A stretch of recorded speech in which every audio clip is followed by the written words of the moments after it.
really dark early out here.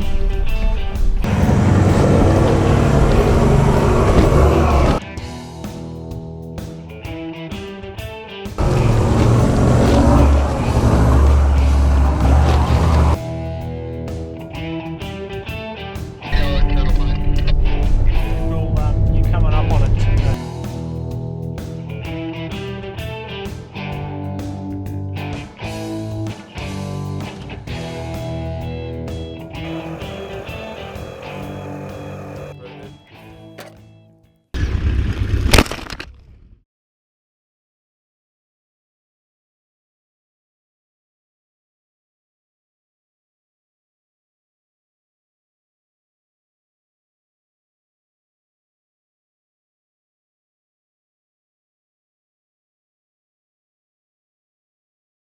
Welcome to part 2 and day 2 of our Goldfields adventure.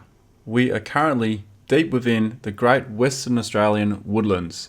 These woodlands stretches out hundreds of kilometres in every direction from where we are camped.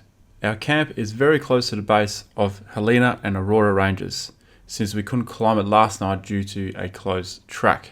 So today's mission is to climb the mountain, explore it, and then head on north towards Mount Elvie, which is a few hundred kilometres north of our location.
In my 70 series Land Cruiser, I will be relying on my front and rear diff lockers on the steeper hills coming up, or the steeper climbs.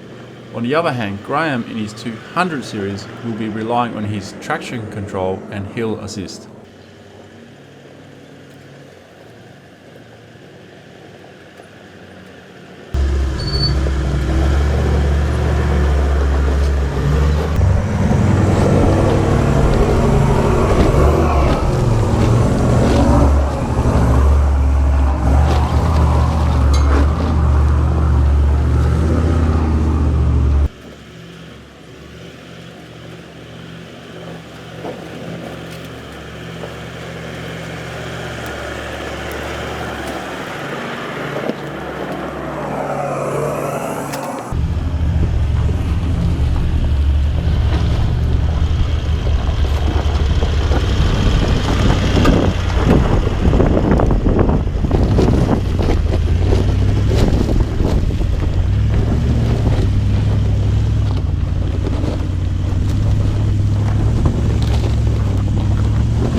Alright, so I'm about to drive up this section here. I had the front lock down there. As you can see, all four wheels were sort of losing traction. I do have 28 rear, 25 front. I don't want to go too much lower, but ideally you probably want to go lower just for these kind of sections, but we're going to go high speed pretty soon. So we're we're going to get up this bit now. I've got the front unlocked, as I said, because I need to make a tight turn here, and these 70s are terrible turning. But how good's the view? You don't get a view like this and a track like this very often at the same time.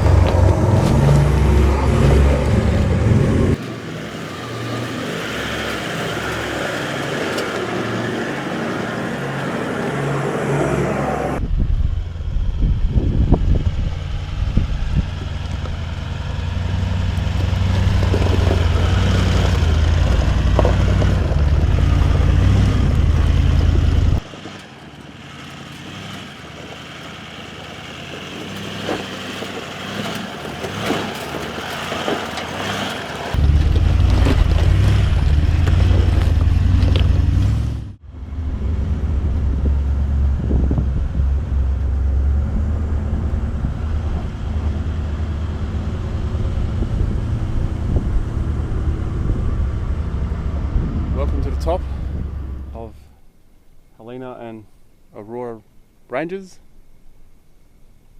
What you can see out in the distance there is one of the biggest woodlands in the world.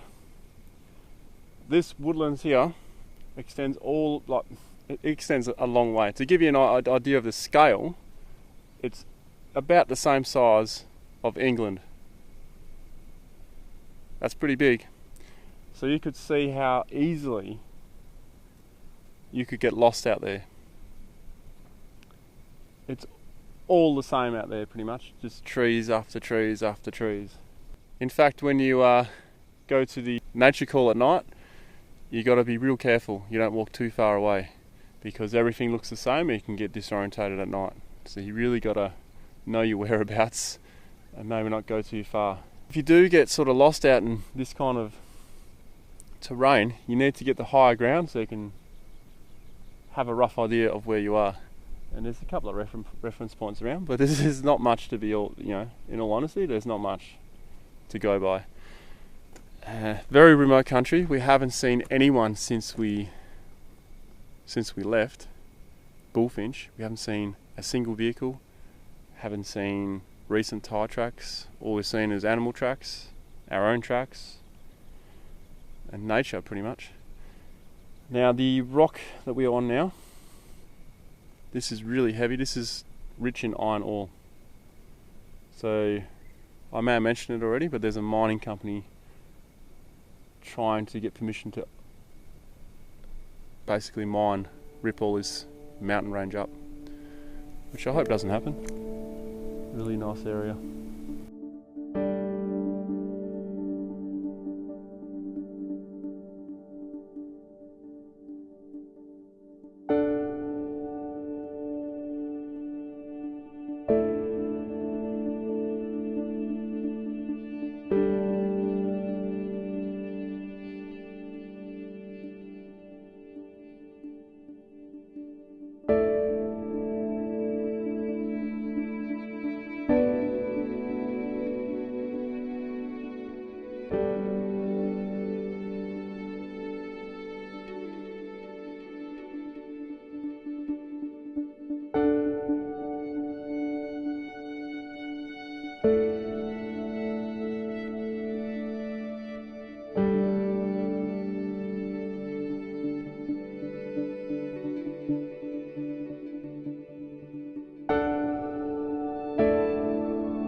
This is what we call bull dust. Fine dust particles. It gets in everywhere. Even if you thoroughly clean your vehicle, you'll still find bull dust there years later.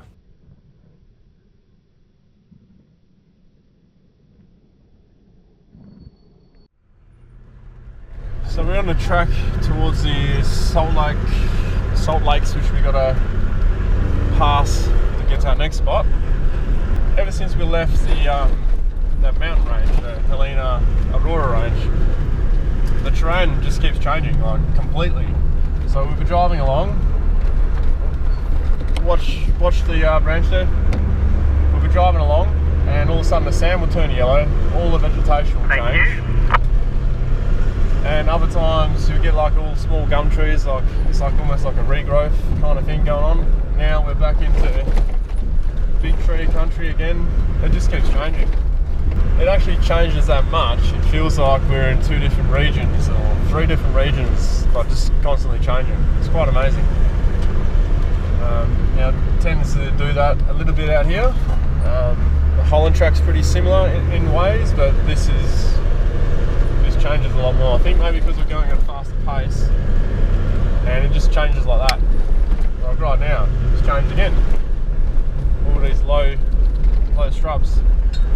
Even the colour of the dirt changes. It keeps you entertained when you're driving anyway. Not that it's not entertaining as it is.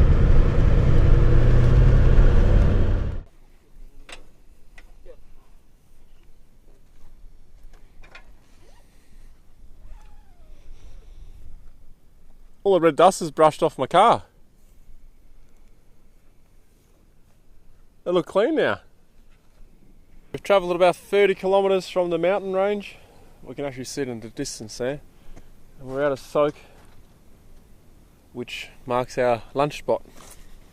So we're actually making really good progress on these tracks here. So those rocky outcrops are kind of scattered throughout this whole Goldfields region, although we haven't seen many for a while, but there are quite a few out here.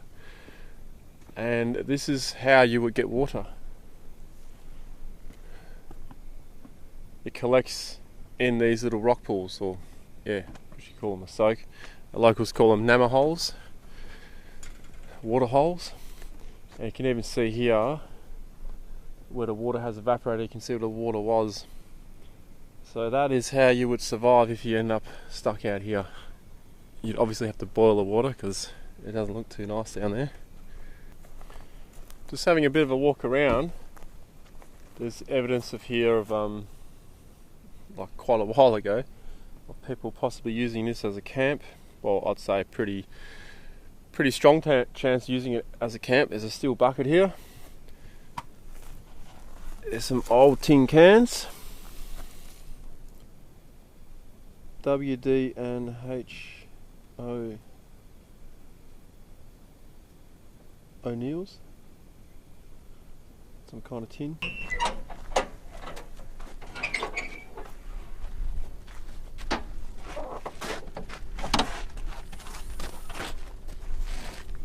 So we collected a bit of Spinifex to start our fire with this afternoon.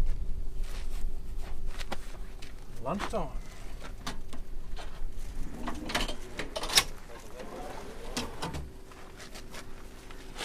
Not sure what we're going to have for lunch. Maybe go ham sandwich again.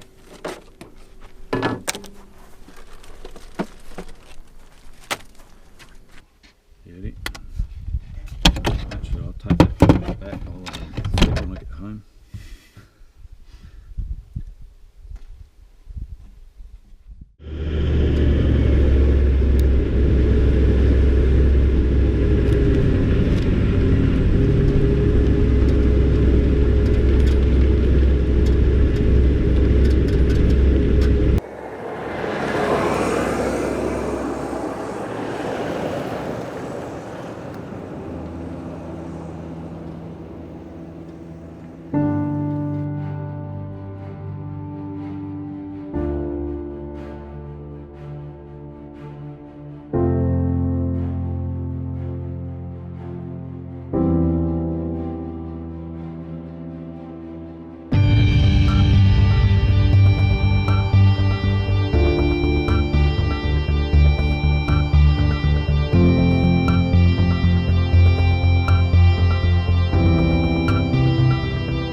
shadows are getting quite long now. We have 60 kilometres to go, I believe. We're now at Johnson Soak. A good water source. Obviously you still have to boil your water because you just don't know what might be in it. Viruses, bacteria. I don't think we have many viruses in our water here in Australia, but correct me if I'm wrong. So there's a big catchment area. Here's a classic example of the Nema holes I was talking about earlier. That one there.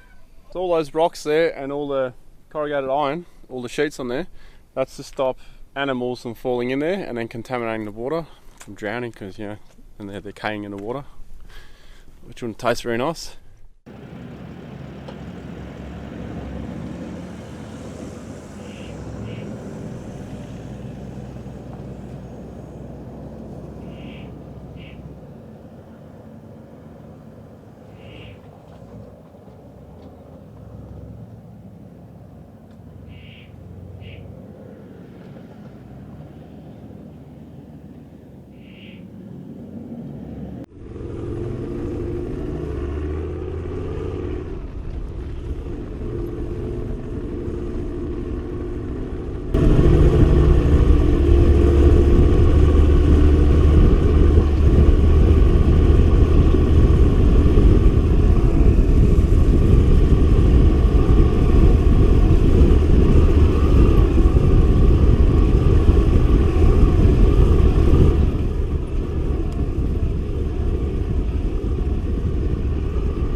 It's only 5:38 PM, believe it or not.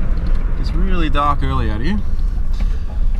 So, this is what we're experiencing right now.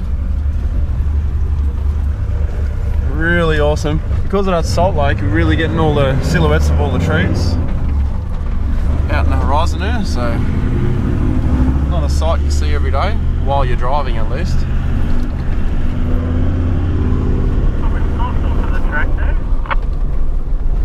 And that's our location at the moment.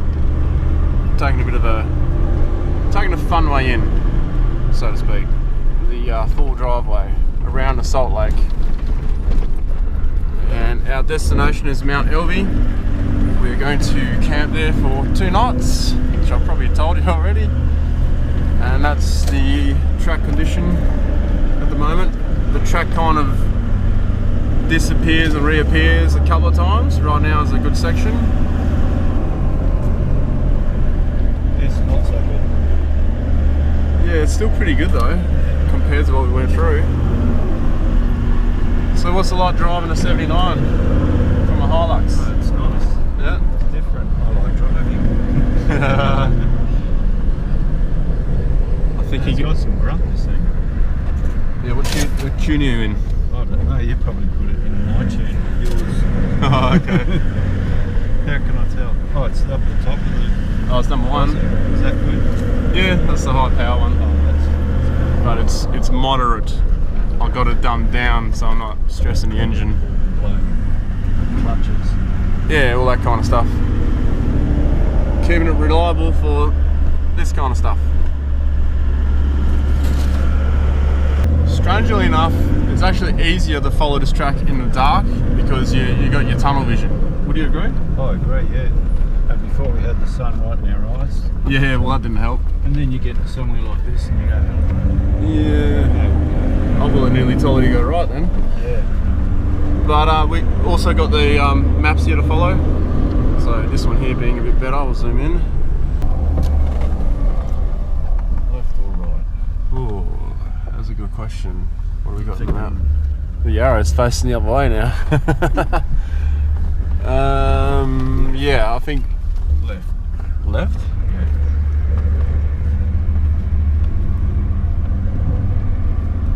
Oh, there it is. There it is. You think? Yep. Yep, I can just see it. I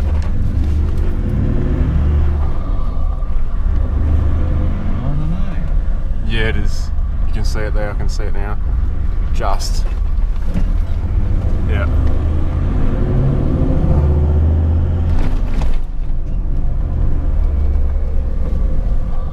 Oh, now it's getting really confusing. I hope this isn't just a campground. No, we're kind of on the track, I think. Yeah, that way. I think you get the idea. We're still driving, and the track is getting very faint. No one's been down here for, at the start I was going to say 1 month, I'm now going to say a couple of months. I got no idea how you were seeing the track, mate. Just legendary, eh, Ronnie? Yeah, I'm just legendary. No, I don't know, I kind of use the mapping to help us a bit, but yeah, just see it every now and then. I've got my hammer zoomed in at like 500% and couldn't really see where it goes. So Graham, do you do much night driving? Yeah, I've done a bit. I've done the odd power line night run and I'm exploring around that area. But in terms of following tracks like this, out of the road night driving, not much. Yeah, copy that. Seems a bit of norm for me. I don't know why.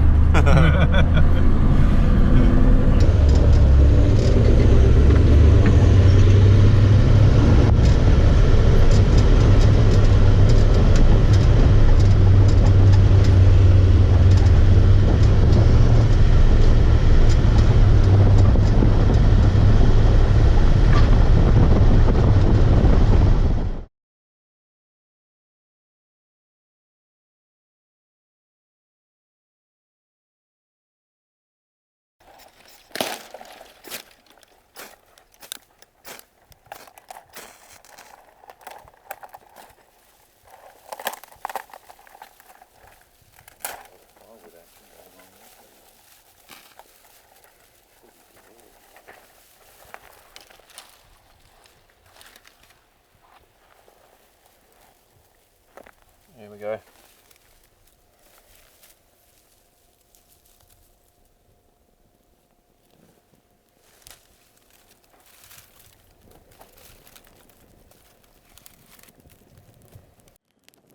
So I'd like to take the opportunity to introduce my new axe. Even engraved my name on it. So Drifter sent this one to me. They got in contact with me shortly after I did the review on the fire pit and sent me a couple of things to test out, like you've already seen, no doubt. So I got this handcrafted Swedish axe, Halter Force. I'm guessing that's how you say it. Really cool axe. Now this is the main reason for the paracord that I was doing last night, and that was to protect the axe here, because I have started the splintering it a bit, because this is a felling axe, not a chopping axe, but I use it for chopping. And I'll tell you what, it fells trees really quick, this one. Alright, this is against the grain.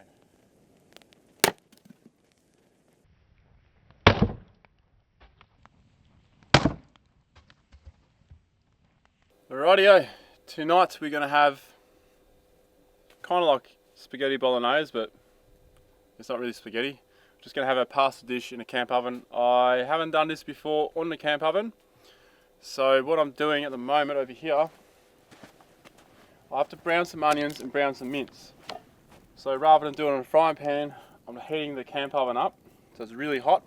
Then I'm going to put it on this stainless steel table, which is really bloody handy, and I'm going to cook it in there while it's really hot. So it should work.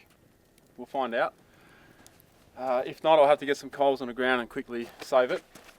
The ingredients we're going to use: diced tomatoes, it's meant to be crushed tomatoes, cup of beer, 2 beef stock, pizza sauce, and then Campers Pantry sent me these little packets. dehydrated vegetables. So I've looked at these before. I've always wanted to try them, but I've just never took the plunge. So they sent these to us, so I'm going to give it a go. So we're going to chuck in the mushrooms, the peas, and the beans.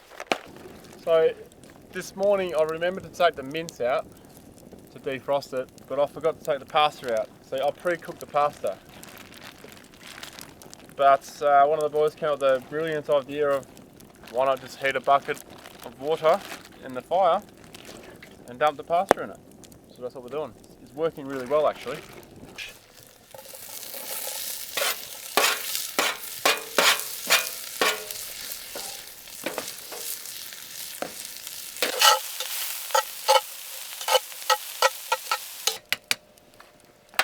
Okay, so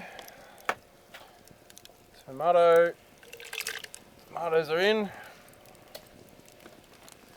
Now I don't have any garlic or anything, but I have pizza sauce. Not a bad compromise, I think. This one here has garlic, onion and herbs. There you go. That goes in. And if it's not strong enough, I've got another one to throw in. Beef stock with beer.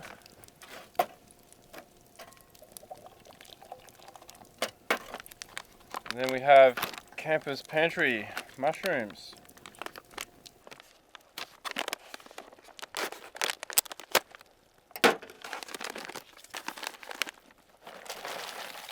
Mushrooms in. Ooh, dusty. What we got here? The beans.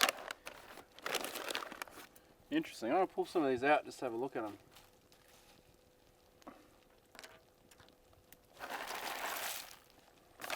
Alright, and a bit more beer.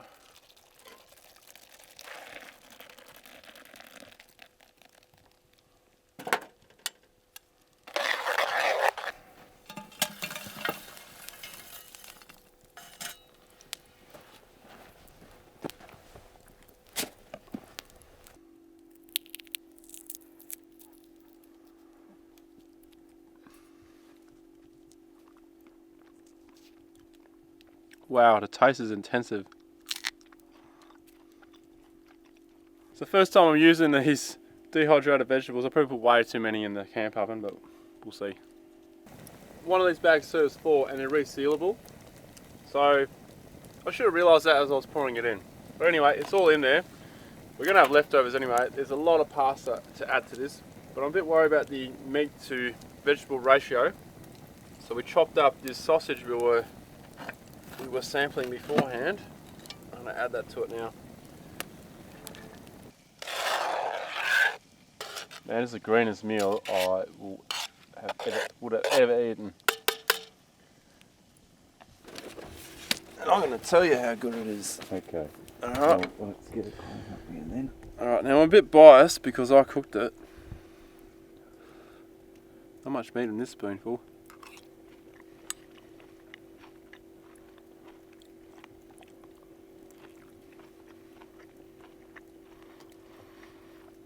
That is surprisingly good. It just needs a bit of salt.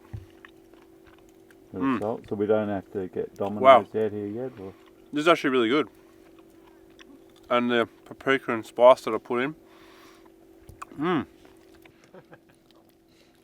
So how is I'll it? tell you what I Yeah? really like is those mushrooms. How's the heat? The What? spice? Oh, not too bad. Well, for me, it's nice. Those vegetables are good though. Mushrooms are awesome. There you go, I winged the winner.